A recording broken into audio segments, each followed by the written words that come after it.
One of the things in traditional cultures, and in some places, like some people in Fes will still do this. In traditional cultures, when you went into the marketplace, they had aswaq, right? These were like rows of hanut, stores. Now in America, the dumbest thing that you can do in marketing is what? Build a place next to a place where they're selling the same thing. I mean, anybody, right? Anybody been to business school? You always do your marketing analyses, right? And you find out, is there a need for this thing? Well, why would in traditional societies, why would they put them all in the same place? And so they call it suq al-attarin, right? They'll call it suq al, whatever they're selling. And this, so you go to Damascus, right? Everybody knows where the souk of the clothes, where they all are. The souk of the iskafiyin, where they sell the shoes.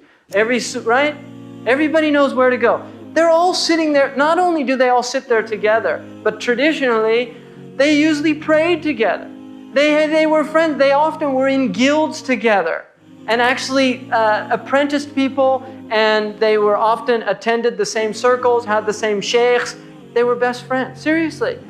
What would happen is, if this guy who had the first store, he sold enough for the day, he would shut down and go back to home or go to the masjid and let his other brothers get what they needed.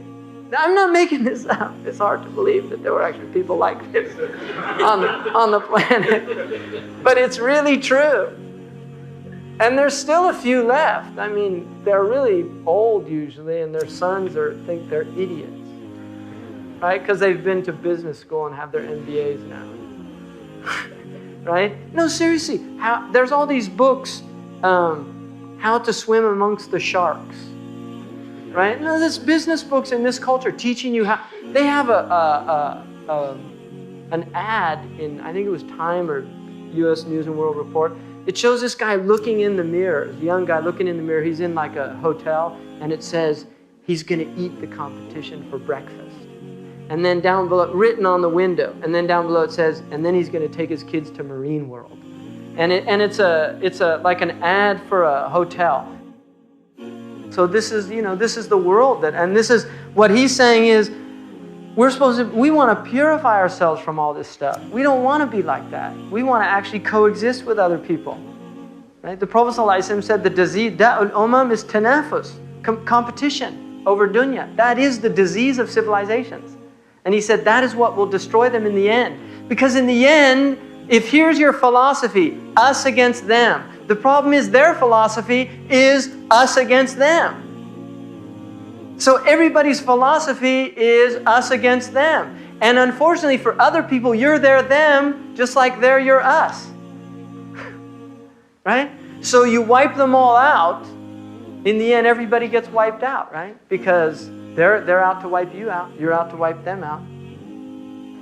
And it's like just always wanting more and more and more. And that's why the Prophet ﷺ said that the son of Adam, that nothing will fill his mouth, jof, nothing except the dirt in his own grave. If he had one mountain of gold, he'd just desire a second one.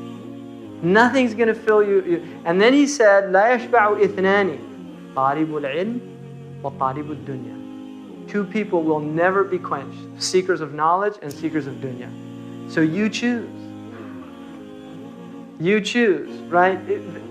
Those are the two people that are going to be insatiated in the world. And you're either one or the other. You're either seeking knowledge or you're seeking dunya. That's it. No other choices in this world. محمد سيد الكونين والثقلين والفريقين من عرب ومن عجم محمد سيد الكونين والثقلين والفريقين من عرب ومن